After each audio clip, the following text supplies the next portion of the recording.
बंधुगण ଏହି ଏପ୍ରିଲ ମାସରେ କେବଳ ଜଣେ ନିର୍ଦ୍ଦିଷ୍ଟ ମହିଳା ଆପଣଙ୍କ ପାଖରେ ଠିଆ ହେବେ, ଅନ୍ୟ କାହା ଉପରେ ଭରସା କରନ୍ତୁ ନାହିଁ।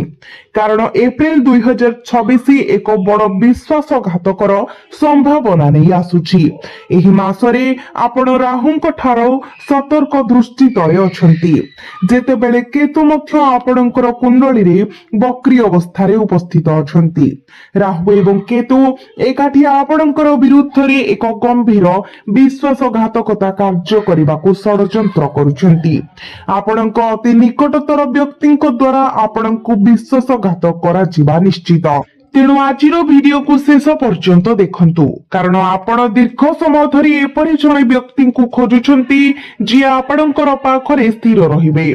ଆପଣ ଅନେକ ଲୋକଙ୍କ ଦ୍ୱାରା ଘେରି ରହିଛନ୍ତି ସ୍ୱାର୍ଥପର ମାନସିକତା ଥିବା ବ୍ୟକ୍ତିମାନେ, ଯେଉଁମାନେ ପ୍ରତ୍ୟେକ ମୁହୂର୍ତ୍ତରେ ଆପଣଙ୍କୁ ଶୋଷଣ କରିବାକୁ ଚାହାନ୍ତି ଏବଂ ଯେଉଁମାନେ ନିଜର ଆବଶ୍ୟକତା ପୂରଣ ହେବା ପରେ ଆପଣଙ୍କୁ ଅସାଧୁ ଭାବରେ ଦୂରେଇ ଦିଅନ୍ତି। ତଥାପି ଆପଣ କେବେ ଏପରି ବ୍ୟକ୍ତିଙ୍କୁ ଭେଟି ନାହାନ୍ତି ଯିଏ ପ୍ରତ୍ୟେକ ପ୍ରତିକୂଳ ପରିସ୍ଥିତିରେ ପ୍ରକୃତରେ ଆପଣଙ୍କର ପାଖରେ ଠିଆ ହୁଅନ୍ତି।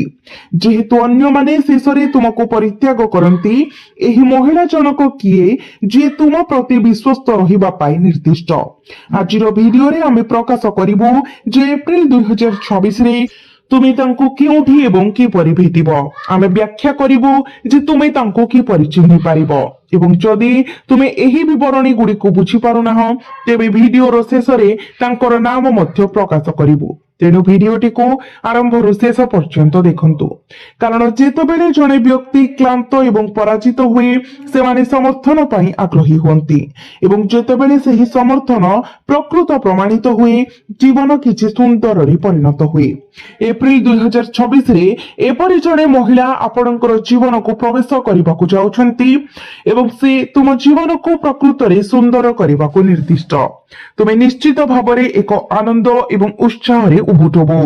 ତଥାପି କିଛି ସତର୍କତା ଆପଣଙ୍କୁ ପାଳନ କରିବାକୁ ପଡିବ, କାରଣ ସଠିକ ମହିଳାଙ୍କର ଆଗମନ ଜଣଙ୍କର ଜୀବନକୁ ସ୍ୱର୍ଗରେ ପରିଣତ କରିପାରେ। ଭୁଲ ମହିଳାଙ୍କର ସହିତ ଫସିଯିବା ଅନ୍ୟଥା ଏକ ଭଲ ଜୀବନକୁ ମଧ୍ୟ ନର୍କରେ ପରିଣତ କରିପାରେ। ସାମ୍ପ୍ରତିକ ସମୟରେ ଆମେ ଅନେକ ଘଟଣା ଦେଖିଛୁ ଯେଉଁଠାରେ ମହିଳାମାନେ ବିବାହ ପୂର୍ବରୁ ଏବଂ ପରେ ସେମାନଙ୍କର ଅଧିକାରର ଅପବ୍ୟବହାର କରନ୍ତି ଏବଂ ପୁରୁଷମାନଙ୍କ ପାଇଁ ପ୍ରଚୁର କ୍ଷତି ପହଞ୍ଚାଉଥିବା ଖେଳ ଖେଳନ୍ତି। ଏପରି ଯୋଜନାର ଶିକାର ନ ହେବା ପାଇଁ ଭିଡିଓଟିକୁ ଶେଷ ପର୍ଯ୍ୟନ୍ତ ଦେଖନ୍ତୁ, କାରଣ ଏପ୍ରିଲ 2026ରେ କେବଳ ଏହି ଜଣେ ମହିଳା ଆପଣଙ୍କର ପାଖରେ ଠିଆ ହେବେ, ଅନ୍ୟ କାହା ଉପରେ ଭରସା କରନ୍ତୁ ନାହିଁ। କାରଣ ଅନ୍ୟମାନେ ଆପଣଙ୍କୁ ଠକିବାର ସମ୍ଭାବନା ଅଛି। ଯେପରି ଆମେ ଉଲ୍ଲେଖ କରିଛୁ, ଏହି ଏପ୍ରିଲ ମାସରେ ରାହୁ ଏବଂ କେତୁ ଶକ୍ତିଶାଳୀ ଅବସ୍ଥାରେ ଅଛନ୍ତି। ସେମାନେ ଆପଣଙ୍କର ରାଶିଫଳ ଉପରେ ଆଧାରିତ ଏକ କଠୋର ପରୀକ୍ଷା ଦେଇ ଆପଣଙ୍କୁ ବର୍ତ୍ତାଇବାକୁ ଚେଷ୍ଟା କରୁଛନ୍ତି ଏବଂ ବିଶ୍ୱାସଘାତକତା ସହିତ ଜଡିତ ପରିସ୍ଥିତି ସୃଷ୍ଟି ହୋଇପାରେ। ଫଳସ୍ୱରୂପ ଆପଣଙ୍କୁ ଏକ ସୁରକ୍ଷା ନାରୀ ଢାଲ ଆବଶ୍ୟକ ହେବ, ଯେପରି ସାବିତ୍ରୀ ମୃତ୍ୟୁର ଦେବତା ଯମରାଜଙ୍କ ଠାରୁ ତାଙ୍କ ସ୍ୱାମୀଙ୍କ ଜୀବନ ଶକ୍ତିକୁ ଉଦ୍ଧାର କରିଥିଲେ। ଏହି ମହିଳା ମଧ୍ୟ ସେହିପରି ଆପଣଙ୍କର ଜୀବନର ସମସ୍ତ କ୍ଲେଶକୁ ଦୂର କରିବେ ଏବଂ ପ୍ରତ୍ୟେକ ପ୍ରକାରର ସୁଖ ପ୍ରଦାନ କରିବେ। କିନ୍ତୁ ଠିକ ଭାବରେ ଆପଣ ତାଙ୍କୁ କିପରି ଚିହ୍ନି ପାରିବେ? ବହୁତ ଧ୍ୟାନ ସହିତ ଶୁଣନ୍ତୁ। କେତେକ ସମୟରେ ଏପରି ଲୋକ ଅଛନ୍ତି ଯେଉଁମାନେ କୌଣସି ଧୁମଧାମ କିମ୍ବା ସ୍ୱୀକୃତି ପାଇଁ ଇଚ୍ଛା ବିନା ଆମକୁ ସାହାଯ୍ୟ କରନ୍ତି। ଆପଣ ମଧ୍ୟ ଏହି ଘଟଣା ଅନେକ ଥର ଦେଖିଥିବେ। ଯେତେବେଳେ ଏପରି ଲୋକମାନେ ସାହାଯ୍ୟ ପ୍ରଦାନ କରନ୍ତି, ସେମାନେ ଏହାକୁ ଏକ ପ୍ରଦର୍ଶନ କରନ୍ତି ନାହିଁ। ସେମାନେ ଏହାକୁ ଅନ୍ୟମାନଙ୍କୁ ପ୍ରସାରଣ ନ କରି ନୀରବରେ ଏବଂ ଗୁପ୍ତ ଭାବରେ ସାହାଯ୍ୟ କରନ୍ତି। ଏହାକୁ ନିଃସ୍ୱାର୍ଥପର ସହାୟତା ଭାବରେ ଜଣାଯାଏ। ଦେଖାଣିଆ ସାହାଯ୍ୟ ବିନା ଏବଂ ଏପରି ଦୟାଳୁ ଭଲ ହୃଦୟର ବ୍ୟକ୍ତିମାନେ ଏହି ଦୁନିଆରେ ଏକ ବିରଳ ସନ୍ଧାନ। ତେଣୁ ଆପଣଙ୍କୁ ଆପଣଙ୍କର ନିକଟତମ ମଣ୍ଡଳୀରେ ଏପରି ଜଣେ ମହିଳାଙ୍କୁ ଚିହ୍ନଟ କରିବାକୁ ପଡିବ, ଯେ ଯେତେବେଳେ ଆପଣଙ୍କର ରାସ୍ତା ଅତିକ୍ରମ କରନ୍ତି, ଆପଣଙ୍କୁ ସାହାଯ୍ୟ ପ୍ରଦାନ କରନ୍ତି ଏବଂ ସାର୍ବଜନୀନ ସ୍ୱୀକୃତି ପାଇଁ କୌଣସି ଇଚ୍ଛା ବିନା ଏହା କରନ୍ତି। ଏପ୍ରିଲ 2026ରେ ସେ ଆପଣଙ୍କର ଭାଗ୍ୟବାନ ଆକର୍ଷଣ ହୋଇପାରନ୍ତି ଏବଂ ରାହୁ ଏବଂ କେତୁର ପ୍ରତିକୂଳ ପ୍ରଭାବକୁ ନିରପେକ୍ଷ କରିବାର ଶକ୍ତି ମଧ୍ୟ ପାଇପାରନ୍ତି। ଏହି ସତ୍ୟକୁ ଦୃଢ ଭାବରେ ମନେ ରଖନ୍ତୁ। ଏହା ବ୍ୟତୀତ ଜୀବନ ଅନିବାର୍ଯ୍ୟ ଭାବରେ ଭଲ ସମୟ ଏବଂ ଖରାପ ସମୟ ଉଭୟ ଆଣିଥାଏ। ତଥାପି ଏହି ମହିଳା ଉଚ୍ଚ ଏବଂ ନିମ୍ନ ଉଭୟ ସମୟରେ ଆପଣଙ୍କ ପାଖରେ ସ୍ଥିର ଭାବରେ ରୁହନ୍ତି। ଆପଣଙ୍କର ଅତୀତକୁ ପ୍ରତିଫଳିତ କରିବା ପାଇଁ କିଛି ସମୟ ନିଅନ୍ତୁ। ଯେତେବେଳେ ସମୟ କଷ୍ଟକର ଥିଲା ଏବଂ ପରିସ୍ଥିତି ଖରାପ ଥିଲା, ସେତେବେଳେ ଆପଣଙ୍କ ପାଖରେ ଠିଆ ହୋଇଥିବା ବ୍ୟକ୍ତି କିଏ ଥିଲେ? ସେହି ବ୍ୟକ୍ତି ଯିଏ ପ୍ରକୃତରେ ଆପଣଙ୍କ ପାଇଁ ଥିଲେ, ସେ ହେଉଛନ୍ତି ଆପଣଙ୍କର ପ୍ରକୃତ ସମ୍ପର୍କୀୟ। କିଛି ଜିନିଷ ଅଛି ଯାହା ଆମେ କେବଳ କାହା ସହିତ ବାଣ୍ଟି ପାରିବା ନାହିଁ। ତଥାପି କିଛି ବଛା ବଛା ଲୋକ ଅଛନ୍ତି, ବିଶେଷ ଲୋକ ଯାହାଙ୍କ ସହିତ ଆମେ ମନ ଖୋଲିବାକୁ ସହଜ ଅନୁଭବ କରୁ ଏବଂ ଏହା କରିବା ଦ୍ୱାରା ଆମକୁ ଆଶ୍ୱସ୍ତି ଏବଂ ଖୁସିର ଭାବନା ମିଳିଥାଏ। ଆପଣଙ୍କୁ ଏପରି ବ୍ୟକ୍ତିମାନଙ୍କୁ ଖୋଜିବାକୁ ପଡିବ। ସର୍ବୋପରି ଏହା ମନେ ରଖନ୍ତୁ, ଜୀବନ ଯାତ୍ରାରେ ଯେ କେହି ଆପଣଙ୍କ ପାଇଁ ନିଜର ଖୁସିକୁ ବଳିଦାନ ଦେବାକୁ ପ୍ରସ୍ତୁତ, ସେ ପ୍ରକୃତରେ ଆପଣଙ୍କର ନିଜର। କାରଣ ଏହି ବର୍ତ୍ତମାନର ଯୁଗରେ, ଏହି କଳି ଯୁଗରେ ଅନ୍ୟ ସମସ୍ତେ କେବଳ ନିଜ ନିଜର ଧନ ଭଣ୍ଡାର ପୂରଣ କରିବାରେ ଧ୍ୟାନ ଦେଉଥିବା ପରି ମନେ ହୁଏ। ସେହି ବ୍ୟକ୍ତି ଆପଣଙ୍କ ସହିତ ସଚ୍ଚୋଟ ରହିବେ। ସେ କେବଳ ଆପଣ ଯାହା କରୁଛନ୍ତି ସେଥିରେ ସହମତ ହେବେ ନାହିଁ, ବରଂ ଯଦି ଆପଣ ଭୁଲରେ ଅଛନ୍ତି ତେବେ ସେ ଆପଣଙ୍କୁ ଏହା ଦେଖାଇବେ ଏବଂ ଯଦି ଆପଣଙ୍କର ତ୍ରୁଟି ଅଛି ତେବେ ସେ ଆପଣଙ୍କୁ ଭର୍ତ୍ସନା ମଧ୍ୟ କରିବେ। ଆପଣଙ୍କ ଜୀବନରେ ଏପରି ଜଣେ ମହିଳା ଅଛନ୍ତି କି? ପ୍ରଶ୍ନ ଉଠେ, ଏପ୍ରିଲ 2024ରେ ଆପଣ କେବେ, କିପରି ଏବଂ କେଉଁଠାରେ ଏହି ମହିଳାଙ୍କ ସହିତ ସାକ୍ଷାତ କରିବେ? ଏହା ବହୁତ ଆଗ୍ରହର ବିଷୟ। ଏପ୍ରିଲ 2024ରେ ବିଶେଷ କରି 10 ତାରିଖ ଏବଂ 20 ତାରିଖ ମଧ୍ୟରେ ଆପଣଙ୍କର ଏହି ମହିଳାଙ୍କ ସହିତ ସାକ୍ଷାତ ହୋଇପାରେ। ଏହି ବିବରଣୀ ଉପରେ ଧ୍ୟାନ ଦିଅନ୍ତୁ। ଆପଣ ତାଙ୍କୁ କେଉଁ ରୂପରେ ଭେଟି ପାରିବେ? ଏହା ମଧ୍ୟ ଏକ ପ୍ରାସଙ୍ଗିକ ପ୍ରଶ୍ନ, ତେଣୁ ଏହି ବିଷୟକୁ ଗମ୍ଭୀରତାର ସହିତ ଶୁଣନ୍ତୁ। ଯଦି ଏପ୍ରିଲ ମାସରେ ଆପଣ ଅନୁଭବ କରନ୍ତି ଯେ ଆପଣଙ୍କର କାର୍ଯ୍ୟକ୍ରମ ଗୁଡିକ ସୁଗମ ଭାବରେ ଆଗକୁ ବଢୁଛି ଏବଂ ସମ୍ପୂର୍ଣ୍ଣ ସମାପ୍ତିରେ ପହଞ୍ଚିଛି, କୌଣସି ବାଧା ନାହିଁ, କୌଣସି ସମସ୍ୟା ନାହିଁ, ଏହା ସୂଚିତ କରେ ଯେ ଆପଣଙ୍କ ଜୀବନରେ କିଛି ସକାରାତ୍ମକ ଘଟୁଛି। ଏହାର ଅର୍ଥ ହୋଇପାରେ ଯେ ଏହି ମହିଳା ଆପଣଙ୍କ ଜୀବନରେ ପାଦ ଦେଇ ସାରିଛନ୍ତି, ଯେ ସେ ଆପଣଙ୍କ ନିକଟ ପରିବେଶରେ ପ୍ରବେଶ କରିଛନ୍ତି, ଯଦିଓ ଆପଣ ଏପର୍ଯ୍ୟନ୍ତ ତାଙ୍କୁ ଚିହ୍ନି ପାରିନାହାନ୍ତି। ଏବେ ପ୍ରଶ୍ନ ଉଠେ, ଆପଣ ତାଙ୍କୁ କିପରି ଚିହ୍ନିବେ? ଆପଣଙ୍କର କର୍ମକ୍ଷେତ୍ରକୁ ବିଚାର କରନ୍ତୁ। ଆପଣ ଚାକିରି କରନ୍ତି, ବ୍ୟବସାୟ କରନ୍ତି କିମ୍ବା ଅନ୍ୟ କୌଣସି କ୍ଷେତ୍ରରେ କାମ କରନ୍ତି। ଧରନ୍ତୁ ଆପଣଙ୍କ ସହିତ ଜଣେ ମହିଳା କାମ କରୁଛନ୍ତି, ଯିଏ ଯେତେବେଳେ ଆପଣ ଅସୁବିଧାରେ ସମ୍ମୁଖୀନ ହୁଅନ୍ତି ଆପଣଙ୍କ କାର୍ଯ୍ୟରେ ସାହାଯ୍ୟର ହାତ ବଢାଇ ଦିଅନ୍ତି। ଏହା ବ୍ୟତୀତ ସେ ଅଫିସ ପରିବେଶ ମଧ୍ୟରେ ଆପଣଙ୍କୁ ନିରନ୍ତର ସମର୍ଥନ ପ୍ରଦାନ କରନ୍ତି। ଯେତେବେଳେ ଆପଣ ଆବଶ୍ୟକ କରନ୍ତି ସେ ଆପଣଙ୍କ ପାଖରେ ଠିଆ ହୁଅନ୍ତି। ବିକଳ୍ପ ଭାବରେ ଜଣେ ମହିଳା ହଠାତ୍ ଆପଣଙ୍କ ସହିତ କାମ କରିବା ଆରମ୍ଭ କରିପାରନ୍ତି। ଏହା ସୂଚିତ କରେ ଯେ ପରମେଶ୍ୱର ତାଙ୍କୁ ଆପଣଙ୍କ ପାଖକୁ ପଠାଇଛନ୍ତି। ଆପଣଙ୍କର ପ୍ରୟାସ ସଫଳ ହେବା ପାଇଁ ସ୍ଥିର। ଏହି ସତ୍ୟକୁ ଦୃଢ ଭାବରେ ମନେ ରଖନ୍ତୁ। ଏହି ମହିଳା ହିଁ ଆପଣଙ୍କ ଭାଗ୍ୟର ଦ୍ୱାର ଖୋଲିଦେବେ, ଯାହା ଏପର୍ଯ୍ୟନ୍ତ ବନ୍ଦ ରହିଛି। କେତେବେଳେ ପରିବାରର ସଦସ୍ୟମାନେ ମଧ୍ୟ ଆମ ସଫଳତାରେ ସହାୟକ ହୋଇପାରନ୍ତି, ଯେପରିକି ଆମର ଭଉଣୀ, ଜଣେ ମାଉସୀ କିମ୍ବା ଜଣେ ନିକଟତମ ମହିଳା ସମ୍ପର୍କୀୟ। ଏହି ମହିଳାମାନଙ୍କ ମଧ୍ୟରୁ ଯେକୌଣସି ଜଣେ ସମ୍ଭାବ୍ୟ ଭାବରେ ସତ୍ତ୍ୱେ ହୋଇପାରନ୍ତି।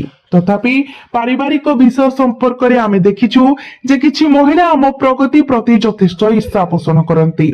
ଯେତେବେଳେ ଆପଣ ଏକ ବିଳାସପୂର୍ଣ୍ଣ କାର କିଣନ୍ତି, ଏକ ବଡ ଘର କିଣନ୍ତି କିମ୍ବା କୌଣସି ମୂଲ୍ୟବାନ ଜିନିଷ କିଣନ୍ତି, ଆପଣଙ୍କ ନିଜ ଘରର ଲୋକଙ୍କ ସହିତ ମୁକାବିଲା କରିବା ପ୍ରାୟତଃ କଷ୍ଟକର ହୋଇପଡେ। ଏହା ମଧ୍ୟରେ ଯଦି ଆପଣ ଏପରି ଜଣେ ମହିଳାଙ୍କୁ ଭେଟିବେ ଯିଏ ଆପଣଙ୍କର କ୍ରୟରେ ପ୍ରକୃତରେ ଆନନ୍ଦିତ ହୁଅନ୍ତି, ତେବେ ଆପଣ ବାସ୍ତବରେ ଭାଗ୍ୟବାନ। ଏହା ବ୍ୟତୀତ ସେହି ମହିଳା ହିଁ ଆପଣଙ୍କ ସଫଳତାର ଯାତ୍ରାରେ ଆପଣଙ୍କୁ ସାହାଯ୍ୟ କରିବେ। ଏହି ସତ୍ୟକୁ ଦୃଢ ଭାବରେ ମନେ ରଖନ୍ତୁ। ଏହା ବ୍ୟତୀତ ଏହି ବ୍ୟକ୍ତି ଆପଣଙ୍କର ମହିଳା ପଡୋଶୀ ହୋଇପାରନ୍ତି କିମ୍ବା ଜଣେ ପୁରୁଷ ପଡୋଶୀ ମଧ୍ୟ। ଏହା ଏପରି ଜଣେ ବ୍ୟକ୍ତି ମଧ୍ୟ ହୋଇପାରନ୍ତି ଯିଏ ସଙ୍କଟ ସମୟରେ ଅନ୍ୟମାନଙ୍କୁ ଉଦ୍ଧାର କରିବାକୁ ଆଗକୁ ବଢନ୍ତି। ସ୍ପଷ୍ଟ କରିବା ପାଇଁ ଧରାଯାଉ କେହି ଜୀବନର ଏକ କଷ୍ଟକର ପର୍ଯ୍ୟାୟ ଦେଇ ଗତି କରୁଛନ୍ତି ଏବଂ ଆପଣ କିଛି ବ୍ୟକ୍ତିଙ୍କୁ ସାହାଯ୍ୟ ପ୍ରଦାନ କରିବାକୁ ଆଗେଇ ଆସୁଥିବା ଦେଖନ୍ତି। ଏହା ସୂଚିତ କରେ ଯେ ସେହି ଲୋକମାନଙ୍କର ଏକ ପବିତ୍ର ଏବଂ ମହାନ ହୃଦୟ ଅଛି। ଆପଣଙ୍କୁ ଏପରି ବ୍ୟକ୍ତିମାନଙ୍କ ସହିତ ସମ୍ପର୍କ ଗଢି ତୋଳିବା ଉଚିତ, କାରଣ ସେମାନେ ଭବିଷ୍ୟତରେ ଆପଣଙ୍କ ପାଇଁ ଅତ୍ୟନ୍ତ ସହାୟକ ହୋଇପାରନ୍ତି। ଏହା ମନେ ରଖନ୍ତୁ। ଏହା ସହିତ ଆଗାମୀ ଏପ୍ରିଲ ମାସ ବିଷୟରେ ଆପଣ ଏହି ମହିଳାଙ୍କୁ କେଉଁଠାରେ ଭେଟି ପାରନ୍ତି ଯିଏ ଅନ୍ୟମାନେ ଆପଣଙ୍କ ସହିତ ବିଶ୍ୱାସଘାତକତା କଲେ ଆପଣଙ୍କ ପାଖରେ ଠିଆ ହେବେ। ଏହି ଭିଡିଓରେ ଆହୁରି ଆଗକୁ ଯାଇ ଗୁରୁଜୀ ସ୍ପଷ୍ଟ ଭାବରେ ପ୍ରକାଶ କରିବେ ଯେ ଏହି ମହିଳାଙ୍କ ସହିତ ଆପଣଙ୍କର ପ୍ରଥମ ସାକ୍ଷାତ କେଉଁଠାରେ ହେବ। ତେଣୁ ଭିଡିଓଟିକୁ ଶେଷ ପର୍ଯ୍ୟନ୍ତ ଦେଖନ୍ତୁ, କାରଣ ସେ ହିଁ ଆପଣଙ୍କ ଭାଗ୍ୟର ଦ୍ୱାର ଖୋଲିବେ ଏବଂ ଆପଣଙ୍କର ଜୀବନକୁ ସମସ୍ତ ପ୍ରକାରର ସୁଖ ସମୃଦ୍ଧି ଏବଂ ଧନ ସହିତ ପରିପୂର୍ଣ୍ଣ କରିବେ। ଏହା ସମ୍ଭବ ଯେ ଏପ୍ରିଲ ମାସରେ ଆର୍ଥିକ ସମସ୍ୟା ଯୋଗୁଁ ଆପଣଙ୍କୁ ଧ୍ୟାନ ଦେବାକୁ ପଡିବ। ଆପଣ ନିଜକୁ ଏକ ବ୍ୟାଙ୍କ ପରିଦର୍ଶନ କରିବାକୁ ପଡିପାରେ। ସେହି ପରିସ୍ଥିତିରେ ଆପଣ ସେଠାରେ ଏହି ମହିଳାଙ୍କ ସହିତ ସାକ୍ଷାତ କରିପାରନ୍ତି। ଯେହେତୁ ରାହୁ ଏବଂ କେତୁଙ୍କ ଗ୍ରହ ପ୍ରଭାବ ଏପ୍ରିଲ ମାସରେ ଆପଣଙ୍କର ସ୍ୱାସ୍ଥ୍ୟ ଉପରେ ପ୍ରଭାବ ପକାଇବ ବୋଲି ଆଶା କରାଯାଉଛି, ଏହା ମଧ୍ୟ ଅନୁମାନ କରାଯାଇପାରିବ ଯେ ଆପଣଙ୍କର ଶାରୀରିକ ସୁସ୍ଥତା ସାମାନ୍ୟ ହ୍ରାସ ପାଇପାରେ, ଯାହାଦ୍ୱାରା ହସ୍ପିଟାଲକୁ ଯିବାକୁ ପଡିବ ଏବଂ ଆପଣ ସେଠାରେ ଏହି ମହିଳାଙ୍କୁ ମଧ୍ୟ ଭେଟି ପାରନ୍ତି। ବିକଳ୍ପ ଭାବରେ ଯେପରି ଆମେ ପୂର୍ବରୁ ଉଲ୍ଲେଖ କରିଛୁ, ଯେହେତୁ ସେ ଏପରି ଜଣେ ବ୍ୟକ୍ତି ଯିଏ ଅନ୍ୟମାନଙ୍କୁ ଗୁରୁତ୍ୱପୂର୍ଣ୍ଣ ସାହାଯ୍ୟ କରନ୍ତି, ତେଣୁ ଆପଣ ତାଙ୍କୁ ସେହି ସମୟରେ ଭେଟି ପାରନ୍ତି ଯେତେବେଳେ ସେ କୌଣସି ଅଭାବଗ୍ରସ୍ତ ବ୍ୟକ୍ତିଙ୍କୁ ସାହାଯ୍ୟ କରିବା କାର୍ଯ୍ୟରେ ଅଛନ୍ତି। ଏହି କଥାକୁ ମନେ ରଖନ୍ତୁ। ଏହା ବ୍ୟତୀତ ଏହାକୁ ଭଲ ଭାବରେ ଚିହ୍ନିତ କରନ୍ତୁ। କଳ୍ପନା କରନ୍ତୁ ଯେ ଆପଣ ଏକ ମନ୍ଦିର ପରିଦର୍ଶନ କରୁଛନ୍ତି ଏବଂ ଈଶ୍ୱରଙ୍କୁ ଏକ ହୃଦୟସ୍ପର୍ଶୀ ଗଭୀର ପ୍ରାର୍ଥନା କରୁଛନ୍ତି। ଆପଣ ଆଖି ବନ୍ଦ କରି ପ୍ରାର୍ଥନା କରନ୍ତି। ତାପରେ ହଠାତ୍ ଆଖି ଖୋଲିବା ମାତ୍ରେ ଯଦି ତୁମେ ଏପରି ଏକ ମୁହଁ ଦେଖ ଯାହା ତୁରନ୍ତ ପରିଚିତ ଅନୁଭବ କରେ ଯେପରି ସେ ତୁମର, ତେବେ ବୁଝ ସେ ସେହି ମହିଳା। ଈଶ୍ୱର ତୁମକୁ ଏକ ସ୍ପଷ୍ଟ ସଂକେତ ପଠାଉଛନ୍ତି। ଅନ୍ୟ ସମସ୍ତଙ୍କୁ ଛାଡି ଦିଅ ଏବଂ କେବଳ ତାଙ୍କୁ ହିଁ ଧରି ରଖ। ସେ ହିଁ ତୁମର ଜାହାଜକୁ ନିରାପଦରେ ସ୍ଥାନକୁ ନେଇଯିବେ। ସେ ହିଁ ତୁମକୁ ସଠିକ ପଥ ଦେଖାଇବେ। ଏହା ବ୍ୟତୀତ ଏପରି ସମୟ ଆସିବ ଯେତେବେଳେ ତୁମେ କୌଣସି ନିକଟ ପରିଚିତ ବ୍ୟକ୍ତିଙ୍କ ଦ୍ୱାରା ଆୟୋଜିତ ଏକ ପାର୍ଟି କିମ୍ବା ତୁମର ଜଣାଶୁଣା ବ୍ୟକ୍ତିଙ୍କ ଦ୍ୱାରା ଆୟୋଜିତ ଏକ ସାମାଜିକ ସମାବେଶରେ ଯୋଗଦେବ। ଏପରି କାର୍ଯ୍ୟକ୍ରମରେ ତୁମେ ଏହି ମହିଳାଙ୍କୁ ଭେଟିବା ସମ୍ଭବ। ତୁମେ ହୁଏତ ପ୍ରଥମ ଥର ପାଇଁ ତାଙ୍କୁ ଭେଟି ଥାଇପାର, କିନ୍ତୁ ସେହି ପ୍ରଥମ ସାକ୍ଷାତରେ ତୁମେ ତାଙ୍କ ଚିନ୍ତାଧାରା ଦ୍ୱାରା ନିଜକୁ ଗଭୀର ଭାବରେ ପ୍ରଭାବିତ କରିବ। ପରେ ଏହି ଭିଡିଓ ଶେଷରେ ଆମେ ତାଙ୍କର ନାମ ପ୍ରକାଶ କରିବୁ। ଏହିପରି ଭାବରେ ଯଦି ତୁମେ କେବେ ତାଙ୍କ ସହିତ ରାସ୍ତା ଅତିକ୍ରମ କର, ତାହା ଯାହା ଯେଉଁଠାରେ ଥାଉ ଏବଂ ତାଙ୍କ ନାମ ପଚାରିବ, ତେବେ ତୁମେ ସମ୍ପୂର୍ଣ୍ଣ ନିଶ୍ଚିତ ହୋଇପାରିବ ଯେ ସେ ପ୍ରକୃତରେ ସେହି ମହିଳା କି ନୁହେଁ ଯେ ତୁମ ଜୀବନରେ ପ୍ରବେଶ କରିବାକୁ ନିର୍ଦ୍ଦିଷ୍ଟ। କାରଣ ଏପ୍ରିଲ 2026 ଆସିବ। ଏହି ମହିଳା ନିଶ୍ଚିତ ଭାବରେ ତୁମ ଜୀବନରେ ପ୍ରବେଶ କରିବାକୁ ବାଧ୍ୟ। ସେ ତୁମର ସମର୍ଥନର ସ୍ତମ୍ଭ ହେବେ, ତୁମକୁ ଶକ୍ତି ଏବଂ ସହାୟତା ପ୍ରଦାନ କରିବେ ଏବଂ ତୁମର ଯାତ୍ରାରେ ଆଗକୁ ବଢିବାରେ ସାହାଯ୍ୟ କରିବେ। ତୁମକୁ କେବଳ ଗୋଟିଏ କଥା ପ୍ରତି ସତର୍କ ରହିବାକୁ ପଡିବ। ନିଶ୍ଚିତ କରନ୍ତୁ ଯେ ଜାଣିଶୁଣି ହେଉ କିମ୍ବା ଅଜାଣତରେ ତୁମେ କେବେ ବି କୌଣସି ମହିଳାଙ୍କର ପ୍ରତି ଗଭୀର ଅପମାନ କିମ୍ବା ଅସମ୍ମାନ ସୃଷ୍ଟି କରିବ ନାହିଁ। ତୁମେ ଦେଖିଛ, ପ୍ରାୟତଃ ଏପରି ଘଟେ ଯେ ଜଣେ ବ୍ୟକ୍ତି କାମ ଏବଂ ବୃତ୍ତିଗତ ଦାୟିତ୍ୱର ଭାର ଦ୍ୱାରା ଭାରାକ୍ରାନ୍ତ ଏବଂ ବ୍ୟଥିତ ହୋଇଯାନ୍ତି। ଏପରି ଚାପର ମୁହୂର୍ତ୍ତରେ ସେମାନେ ସେମାନଙ୍କର କାର୍ଯ୍ୟକୁ ଭୁଲିଯାଆନ୍ତି ଏବଂ ଠିକ ସେତେବେଳେ ଏକ ଗୁରୁତର ଭୁଲ ଘଟେ। ସେମାନେ ନିଜ ଘରର ଜଣେ ମହିଳାଙ୍କ ପ୍ରତି କ୍ରୋଧିତ ହୋଇପାରନ୍ତି, ଚିତ୍କାର କରିପାରନ୍ତି କିମ୍ବା ଅପମାନଜନକ ଭାଷା ବ୍ୟବହାର କରିପାରନ୍ତି। ବିକଳ୍ପ ଭାବରେ ସେମାନେ ସେମାନଙ୍କର କର୍ମକ୍ଷେତ୍ରରେ ଜଣେ ମହିଳା ସହକର୍ମୀ କିମ୍ବା ସେମାନେ ଯେଉଁ ମହିଳାଙ୍କୁ ଭଲ ପାଆନ୍ତି ତାଙ୍କ ସହିତ କଠୋର ଭାବରେ କଥା ହୋଇପାରନ୍ତି। ତୁମକୁ ଏପରି କୌଣସି କାର୍ଯ୍ୟ କରିବାରୁ କଠୋର ଭାବରେ ନିବୃତ୍ତ ରହିବାକୁ ପଡିବ, କାରଣ ରାହୁଙ୍କ ଦିବ୍ୟ ନିର୍ଦ୍ଦେଶ ଜାରି ହୋଇଛି। ଯଦି ତୁମେ ମହିଳାମାନଙ୍କୁ ସମ୍ମାନର ସହିତ ବ୍ୟବହାର କର, ତେବେ ଏହି ଭାଗ୍ୟବାନ ମହିଳା ବହୁତ ଶୀଘ୍ର ତୁମର ଜୀବନର ଦ୍ୱାରରେ ଆଘାତ କରିବେ। ଆଜିର ଦୁନିଆରେ ସମସ୍ତେ ଆଗକୁ ବଢିବାକୁ ଏବଂ ସଫଳତା ହାସଲ କରିବାକୁ ଆକାଂକ୍ଷା ରଖନ୍ତି। ସମସ୍ତେ ଧନ ଅର୍ଜନ କରିବାକୁ ଇଚ୍ଛା କରନ୍ତି, ତଥାପି ସମସ୍ତଙ୍କ ଭାଗ୍ୟରେ ଆର୍ଥିକ ସମୃଦ୍ଧି ଲେଖା ହୋଇନଥାଏ। ତୁମେ କିଛି ଲୋକଙ୍କୁ ଏହି ମନ୍ତବ୍ୟ ଶୁଣିଥିବ, ଯେବେଠାରୁ ମୋର ଝିଅ ଜନ୍ମ ହୋଇ ଆମ ଘରେ ପ୍ରବେଶ କରିଛି, ସେବେଠାରୁ ମୋର ଭାଗ୍ୟ ସମ୍ପୂର୍ଣ୍ଣ ଭାବରେ ବଦଳି ଯାଇଛି। ଧନ ମୋ ଜୀବନରେ ପ୍ରଚୁର ପରିମାଣରେ ପ୍ରବାହିତ ହେବା ଆରମ୍ଭ କରିଛି। ଅନ୍ୟମାନେ କହିପାରନ୍ତି, ଯେବେଠାରୁ ମୁଁ ବିବାହ କରିଛି ଏବଂ ବିଶେଷ କରି ମୋର ସ୍ତ୍ରୀ ଆମ ଘରେ ପ୍ରଥମ ଥର ପାଦ ରଖିବା ପରଠାରୁ ଆମର ଭାଗ୍ୟ ସମ୍ପୂର୍ଣ୍ଣ ଭାବରେ ବଦଳି ଯାଇଛି। ଆମର ଜୀବନ ଏବେ ଧନରେ ପରିପୂର୍ଣ୍ଣ। ବିପରୀତରେ କିଛି ଲୋକ ଅଛନ୍ତି ଯେଉଁମାନେ ବିଳାପ କରନ୍ତି, ଯେବେଠାରୁ ଏହି ମହିଳା ମୋ ଘରେ ପ୍ରବେଶ କରିଛନ୍ତି ସେବେଠାରୁ ମୋ ଜୀବନ ଏକ ଜୀବନ୍ତ ନର୍କରେ ପରିଣତ ହୋଇଛି। ଶେଷରେ ଏହା ସବୁ ଭାଗ୍ୟର ଖେଳ। ଯଦି ଧନ ପ୍ରକୃତରେ ତୁମର ଗ୍ରହ ନକ୍ଷତ୍ର ମାନଙ୍କରେ ଲେଖାଯାଇଛି, ତେବେ ବହୁତ ଶୀଘ୍ର ସେହି ଭାଗ୍ୟବାନ ମହିଳା ତୁମ ଜୀବନରେ ପ୍ରବେଶ କରିବେ। ସେହି ମହିଳା ଯିଏ ତୁମକୁ ସଫଳତାର ଶୀର୍ଷରେ ପହଞ୍ଚାଇବେ। କାରଣ ଆମର ଭବିଷ୍ୟତର ଗତିପଥ ଶେଷରେ ଆମର କର୍ମର ପ୍ରକୃତି ଦ୍ୱାରା ନିର୍ଣ୍ଣୟ କରାଯାଏ। ଅନେକ ଲୋକ ଦାବି କରନ୍ତି ଯେ ଭବିଷ୍ୟତ କଣ ରଖିବ ତାହା ପରମେଶ୍ୱର ନିର୍ଣ୍ଣୟ କରନ୍ତି। ବାସ୍ତବରେ ତିନୋଟି ଜିନିଷ ଆମର କାଲିର ପ୍ରକୃତି ନିର୍ଣ୍ଣୟ କରନ୍ତି: ଆମର ମାନସିକତା, ଆମର କର୍ମ ଏବଂ ଆମର ଆଚରଣ। ଯେତେବେଳେ ଆମର ମାନସିକତା ସକାରାତ୍ମକ ହୁଏ, ସେତେବେଳେ ହିଁ ଆମେ ଅନ୍ୟମାନଙ୍କର ହୃଦୟରେ ପ୍ରକୃତରେ ନିଜ ପାଇଁ ସ୍ଥାନ ତିଆରି କରିପାରିବା। କାରଣ ସମୟ ବିକଶିତ ହେବା ସହିତ ଆମର ଚିନ୍ତାଧାରା ମଧ୍ୟ ତା ସହିତ ବିକଶିତ ହେବା ଜରୁରୀ। ତେଣୁ ଆମର ପ୍ରଥମ ପ୍ରାଥମିକତା ହେବା ଉଚିତ ଆମର ମାନସିକତାକୁ ଅପଡେଟ୍ କରିବା। ପୁରୁଣା ଚିନ୍ତାଧାରା ସହିତ ଲାଗି ରହିବା ଅପେକ୍ଷା ସମୟ ସହିତ ଗତି କରିବା, ନଚେତ ଆମେ ଲୋକମାନଙ୍କର ମଧ୍ୟରେ ମିଶି ପାରିବା ନାହିଁ ଏବଂ ସେମାନେ ଆମକୁ ପାଖରେ ରଖିବାକୁ ମଧ୍ୟ ଚାହିଁବେ ନାହିଁ। ଦ୍ୱିତୀୟ କାରଣ ହେଉଛି କର୍ମ, ଆମର କାର୍ଯ୍ୟ।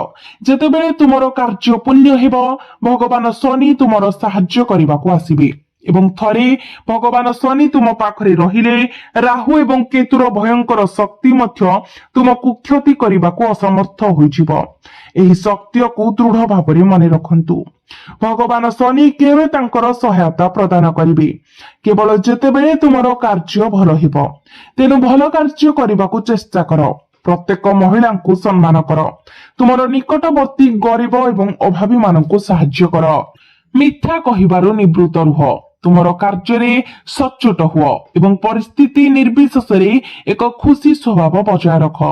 ତୁମେ ପାଇଥିବା ଏହି ମାନବ ଜନ୍ମ ଏତେ ବିରଳ ଯେ ଦେବତାମାନେ ମଧ୍ୟ ଏହାକୁ ପାଇବା ପାଇଁ ଆଗ୍ରହୀ। ମଣିଷ ଭାବରେ ଜନ୍ମ ନେବା ପାଇଁ କେବଳ ଗୋଟିଏ ସୁଯୋଗ ପାଇଁ ଇଚ୍ଛା କରନ୍ତି, ଯାହା ଦ୍ୱାରା ସେମାନେ ଈଶ୍ୱରଙ୍କ ଭକ୍ତିରେ ଲିପ୍ତ ହୋଇ ପୁଣ୍ୟ କାର୍ଯ୍ୟ କରିପାରିବେ। ସୁଯୋଗ ଏବେ ତୁମ ହାତରେ। ଭଲ କର୍ମ କରିବା ତୁମ ଉପରେ ନିର୍ଭର କରେ। ଏବଂ ତୃତୀୟ କାରଣ ହେଉଛି ଭଲ ଆଚରଣ। ଜୀବନ ସାରା ଲୋକମାନେ ଆମ ଜୀବନରେ ଆସନ୍ତି ଏବଂ ଲୋକମାନେ ଚାଲିଯାଆନ୍ତି। ତଥାପି କିଛି ବ୍ୟକ୍ତି ଅଛନ୍ତି ଯେଉଁମାନେ 10, 15 କିମ୍ବା ତାଠାରୁ ଅଧିକ ବର୍ଷ ପର୍ଯ୍ୟନ୍ତ ଆମ ସହିତ ଜଡ଼ିତ ରୁହନ୍ତି। ଏହି ଲୋକମାନେ କିଏ? ସେମାନେ ଆମର ବିଶେଷ, ଯେଉଁମାନେ ଆମର ଆଚରଣକୁ ମୂଲ୍ୟ ଦିଅନ୍ତି ଏବଂ ପ୍ରଶଂସା କରନ୍ତି। ବହୁତ ଶୀଘ୍ର ଜଣେ ମହିଳା ତୁମ ଜୀବନରେ ପ୍ରବେଶ କରିବେ ଏବଂ ତୁମେ ଯାହା ଚାହୁଁଛ ତାହା ତୁମକୁ ପ୍ରଦାନ କରିବେ। ସେ ତୁମର ମା, ତୁମର ଭଉଣୀ, ତୁମର ସ୍ତ୍ରୀ କିମ୍ବା ଅଫିସରୁ ଜଣେ ସହକର୍ମୀ କିମ୍ବା ସମ୍ପୂର୍ଣ୍ଣ ଅପରିଚିତ ବ୍ୟକ୍ତି ମଧ୍ୟ ହୋଇପାରନ୍ତି। ତଥାପି ଗୋଟିଏ କଥା ନିଶ୍ଚିତ ରହିଛି, ଯେହେତୁ ଗୁରୁଜୀ ଏହା କହିଛନ୍ତି, ଏହା ସତ୍ୟ ହେବା ନିଶ୍ଚିତ। ଅନ୍ୟମାନେ ଆପଣଙ୍କୁ ପରିତ୍ୟାଗ କରିପାରନ୍ତି, କିନ୍ତୁ ଏପ୍ରିଲ 2026 ଏହି ମହିଳା କେବେ ବି ତୁମ ହାତ ଛାଡ଼ିବେ ନାହିଁ। ସେ ସେହି ମହିଳା ଯାହାଙ୍କର ସମ୍ପର୍କ ଆପଣଙ୍କର ଭାଗ୍ୟକୁ ଉଜ୍ଜଳ ଭାବରେ ଚମକାଇବ। ଏହି ମହିଳାଙ୍କ ସହିତ ସାକ୍ଷାତ ଆପଣଙ୍କର ଦିଗନ୍ତକୁ ବିସ୍ତାର କରିବ ଏବଂ ଆଗକୁ ଯିବାର ପଥକୁ ସ୍ପଷ୍ଟ କରିବ। ତାଙ୍କର ସମର୍ଥନ ଆପଣଙ୍କ ପାଇଁ ଶକ୍ତିର ଏକ ସ୍ତମ୍ଭ ଭାବରେ କାର୍ଯ୍ୟ କରିବ। ମହାନ ଜିନିଷ ହାସଲ କରିବା ପାଇଁ ସାହସ ସୃଷ୍ଟି କରିବ। ଆମେ ବର୍ତ୍ତମାନ ଏହି ମହିଳାଙ୍କ ନାମ ପ୍ରକାଶ କରିବାକୁ ଯାଉଛୁ। ବହୁତ ଧ୍ୟାନର ସହିତ ଶୁଣନ୍ତୁ। ତାଙ୍କର ନାମ ଇଂରାଜୀ ଅକ୍ଷର ଏନ୍ ରୁ ଆରମ୍ଭ ହୁଏ। ଏନ୍ ନାମର ଜଣେ ମହିଳା ଆପଣଙ୍କର ଜୀବନରେ ପ୍ରବେଶ କରିବାକୁ ଯାଉଛନ୍ତି। ସେ ପୂର୍ବରୁ ଆପଣଙ୍କ ଜୀବନର ଏକ ଅଂଶ ହୋଇପାରନ୍ତି କିମ୍ବା ସେ ପର୍ଯ୍ୟନ୍ତ ଆସିନାହାନ୍ତି। ଯେପରି ଆମେ ପୂର୍ବରୁ ଉଲ୍ଲେଖ କରିଥିଲୁ, ଆପଣଙ୍କର ଜୀବନରେ ତାଙ୍କର ଆଗମନ ସମ୍ପୂର୍ଣ୍ଣ ଭାବରେ ଆପଣଙ୍କର କର୍ମ ଉପରେ ନିର୍ଭର କରେ। ଯଦି ଆପଣ ଅନେକ ଦିନ ଧରି ଭଲ କାମ କରୁଛନ୍ତି, ତେବେ ସେ ସମ୍ଭବତଃ ଆପଣଙ୍କ ଜୀବନରେ ପ୍ରବେଶ କରିସାରିଛନ୍ତି। ଯଦି ଆପଣ ବର୍ତ୍ତମାନ ଭଲ କାମ କରିବା ଆରମ୍ଭ କରିଛନ୍ତି, ତେବେ ସେ ଏପ୍ରିଲ ମାସରେ ଆପଣଙ୍କର ଜୀବନରେ ପ୍ରବେଶ କରିପାରନ୍ତି। ତଥାପି ଗୋଟିଏ କଥା ନିଶ୍ଚିତ, ତାଙ୍କର ନାମ ଇଂରାଜୀ ଅକ୍ଷର ଏନ୍ ରୁ ଆରମ୍ଭ ହେବ। ତେଣୁ ଯେତେବେଳେ ଆପଣ ଏନ୍ ନାମରେ ଜଣେ ମହିଳାଙ୍କ ସହିତ ସାକ୍ଷାତ କରନ୍ତି, ସେ ଜଣେ ଅପରିଚିତ କିମ୍ବା ପରିଚିତ ହୁଅନ୍ତୁ ନା କାହିଁକି, ସୌହାର୍ଦ୍ଦ୍ୟପୂର୍ଣ୍ଣ ହେବାକୁ ଏବଂ ତାଙ୍କ ସହିତ ଭଲ ସମ୍ପର୍କ ସ୍ଥାପନ କରିବାକୁ ଚେଷ୍ଟା କରନ୍ତୁ। ଗୁରୁଜୀ ଭବିଷ୍ୟବାଣୀ କରିଛନ୍ତି ଯେ ତୁମେ ତାଙ୍କ ସହିତ ବନ୍ଧୁତା ଗଢିବ। ତାଙ୍କ ସହିତ ସମ୍ପର୍କ ସ୍ଥାପନ କରିବା ଦ୍ୱାରା ତୁମର କୁଣ୍ଡଳୀରେ ଗ୍ରହ କ୍ରମାନୁସାରେ ସନ୍ତୁଳନ ଆଣିବାରେ ସାହାଯ୍ୟ ହେବ। କୁହାଯାଏ ଯେ ଯେତେବେଳେ ଦୁଇ ଜଣ ବ୍ୟକ୍ତି ଏକତ୍ର ହୁଅନ୍ତି ବିବାହରେ କିମ୍ବା ଅନ୍ୟ କୌଣସି ସମ୍ପର୍କରେ, ସେହି ବନ୍ଧନ ସେମାନଙ୍କର ଗ୍ରହ ପ୍ରଭାବକୁ ଦୃଢ କିମ୍ବା ଦୁର୍ବଳ କରିପାରେ। ଏହା ବ୍ୟାଖ୍ୟା କରେ ଯେ କିଛି ବିବାହିତ ଦମ୍ପତି ଦଶନ୍ଧି ଧରି ଖୁସିରେ ରୁହନ୍ତି, ଯେତେବେଳେ ଅନ୍ୟମାନେ କେବଳ ଗୋଟିଏ କିମ୍ବା 2 ବର୍ଷ ମଧ୍ୟରେ ସେମାନଙ୍କର ବୈବାହିକ ଜୀବନ ଭାଙ୍ଗିଯାଏ, ପ୍ରାୟତଃ ଛାଡପତ୍ରରେ ଶେଷ ହୁଏ। ମୂଳ କାରଣ ହେଉଛି ଯେତେବେଳେ ଦୁଇ ଜଣ ବ୍ୟକ୍ତି ଏକତ୍ର ହୁଅନ୍ତି, ସେମାନଙ୍କର ମିଳିତ ଗ୍ରହ ଏବଂ ନକ୍ଷତ୍ର ଶକ୍ତି ସଶକ୍ତ ହୋଇଯାଏ କିମ୍ବା ଦୁର୍ବଳ ହୋଇଯାଏ। ଏହିପରି ଯେତେବେଳେ ଆପଣ ଏନ୍ ନାମର ଜଣେ ମହିଳାଙ୍କ ସହିତ ସମ୍ପର୍କ ସ୍ଥାପନ କରନ୍ତି, ନିଶ୍ଚିତ ରୁହନ୍ତୁ ଯେ ଆପଣଙ୍କର ଗ୍ରହ କ୍ରମାନୁସାରେ ଯଥେଷ୍ଟ ସୁଦୃଢ ଏବଂ ସଶକ୍ତ ହେବ। ରାହୁ ଏବଂ କେତୁଙ୍କ ଚରଣ ମଧ୍ୟ ଚମତ୍କାର ଫଳାଫଳ ଦେବା ଆରମ୍ଭ କରିବ। ଶନି ମଧ୍ୟ ତୁମକୁ ଅନୁଗ୍ରହ କରିବେ ଏବଂ ବୃହସ୍ପତି ତୁମ ଉପରେ ତାଙ୍କର ଆଶୀର୍ବାଦ ବର୍ଷା କରିବେ। ଯେଉଁ କାର୍ଯ୍ୟଗୁଡିକ ମୂଳତଃ 5 ବର୍ଷ ପାଇଁ ସମାପ୍ତ ହେବାକୁ ସ୍ଥିର କରାଯାଇଥିଲା, ତାହା ଶୀଘ୍ର ସମାପ୍ତ ହୋଇଯିବ। ତୁମେ ପ୍ରାୟତଃ ନିଜକୁ ବିଭିନ୍ନ ଆଧ୍ୟାତ୍ମିକ ଗୁରୁ କିମ୍ବା ବାବାଙ୍କ ସାହାଯ୍ୟ ଲୋଡି ବୃତ୍ତାନ୍ତରେ ଦୌଡୁଥିବାର ଦେଖିବ। ତଥାପି ହଜାର ହଜାର ଟଙ୍କା ଖର୍ଚ୍ଚ କରିବା ସତ୍ତ୍ୱେ ଆପଣଙ୍କର ଜୀବନରେ ଦେଖାଇବା ପାଇଁ କିଛି ନଥାଏ। ତଥାପି ଏପ୍ରିଲ ଆରମ୍ଭ ହେବା ସହିତ ଆପଣଙ୍କର ଜୀବନରେ ଏହି ଜଣେ ମହିଳାଙ୍କର ଆଗମନ ସହିତ ଆର୍ଥିକ ଲାଭର ସମ୍ଭାବନା ଅସାଧାରଣ ଭାବରେ ପ୍ରବଳ ହୋଇଯାଏ। ଆଗାମୀ ବର୍ଷ ପର୍ଯ୍ୟନ୍ତ ବ୍ୟାପିଯାଏ। ଆପଣ ଏତେ ସମ୍ପତ୍ତି ଗ୍ରହଣ କରିବେ ଯେ ଆପଣ ଏହାକୁ ଗଣିବାରେ କେବଳ କ୍ଳାନ୍ତ ହୋଇଯିବେ। ତଥାପି ମନେ ରଖନ୍ତୁ, ଯଦି ଆମେ ଉଲ୍ଲେଖ କରିଥିବା ନିର୍ଦ୍ଦିଷ୍ଟ ନାମ ଥିବା ଜଣେ ମହିଳା ଆପଣଙ୍କର ଜୀବନରେ ପ୍ରବେଶ କରନ୍ତି, ଯଦିଓ ସେ ଜଣେ ବିରୋଧୀ ହୋଇଥାନ୍ତି, ତେବେ ତାଙ୍କ ପ୍ରତି ବନ୍ଧୁତାର ହାତ ବଢାଇ ଦିଅ। ପ୍ରାୟତଃ ଏପରି ହୁଏ ଯେ ଅଜାଣତରେ କିମ୍ବା ଅନ୍ୟଥା ଆମେ କାହାକୁ ଅପମାନିତ କରୁ କିମ୍ବା ସେମାନଙ୍କ ସହିତ କଠୋର ଭାବରେ କଥା ହେଉ, କେବଳ ପରେ ଅନୁଭବ କରିବା ପାଇଁ ଯେ ସେମାନେ ପ୍ରକୃତରେ ସେହି ବ୍ୟକ୍ତି ଥିଲେ ଯିଏ ଆମ ପାଇଁ ଭଲ ଥିଲେ। ଏପରି ପରିସ୍ଥିତିରେ ତାଙ୍କ ସମ୍ମୁଖରେ ନିଜକୁ ନମ୍ର କରନ୍ତୁ। ଯେକୌଣସି ଉପାୟରେ ତାଙ୍କୁ ଜିତନ୍ତୁ, କିନ୍ତୁ ତାଙ୍କର ସାହଚର୍ଯ୍ୟକୁ ଛାଡନ୍ତୁ ନାହିଁ, କାରଣ ଏହି ମହିଳା ହିଁ ଆପଣଙ୍କ ସଫଳତା ପାଇଁ ପଥ ପ୍ରସ୍ତୁତ କରିବାକୁ ନିର୍ଦ୍ଦିଷ୍ଟ। ସେ ହେଉଛନ୍ତି ସେହି ଯିଏ ସ୍ୱୟଂ ଦେବୀ ଲକ୍ଷ୍ମୀଙ୍କର ଜୀବନ୍ତ ପ୍ରତିମୂର୍ତ୍ତି ଭାବରେ ଆପଣଙ୍କର ଜୀବନକୁ ପ୍ରବେଶ କରିବେ। ଏବଂ ଏହା ମନେ ରଖନ୍ତୁ, ଥରେ ଦେବୀ ଲକ୍ଷ୍ମୀ ଆପଣଙ୍କ ଘରେ ଏବଂ ଆପଣଙ୍କର ଜୀବନରେ ତାଙ୍କର ଉପସ୍ଥିତି ସ୍ଥାପନ କରିଦେଲେ, ଧନ ଏତେ ପ୍ରଚୁର ପରିମାଣରେ ପ୍ରବାହିତ ହେବ ଯେ ଯଦିଓ ଆପଣ ଏହାକୁ ଗଣି ଗଣି ଥକା ହୋଇଯିବେ, ତଥାପି ଟଙ୍କାର ପ୍ରଭାବ ବନ୍ଦ ହେବ ନାହିଁ। ମନେ ରଖନ୍ତୁ ଯେ ଜୀବନ କ୍ଷଣସ୍ଥାୟୀ। ଦୁଃଖରେ ଏହାକୁ ନଷ୍ଟ କରନ୍ତୁ ନାହିଁ, ବରଂ ଏହି ଜୀବନକୁ ସୁନ୍ଦର ଏବଂ ପୂର୍ଣ୍ଣ ଭାବରେ ବଞ୍ଚନ୍ତୁ। ଆପଣ ସର୍ବଦା ଏକ ସମର୍ଥନର ଆବଶ୍ୟକତା ଅନୁଭବ କରୁଛନ୍ତି, ଏକ ଆବଶ୍ୟକତା ଯାହା ଆପଣଙ୍କୁ ପ୍ରାୟତଃ ଗଭୀର ଭାବରେ ଏକାକୀ ଅନୁଭବ କରାଇଛି। ଏହି ସମର୍ଥନ ହିଁ ଏହି ମହିଳା ଆପଣଙ୍କୁ ପ୍ରଦାନ କରିବାକୁ ନିର୍ଦ୍ଦିଷ୍ଟ, ଏକ ସମର୍ଥନ ଯାହା ଆପଣ ଏହି ଏପ୍ରିଲ ମାସରୁ ପାଇବାକୁ ସ୍ଥିର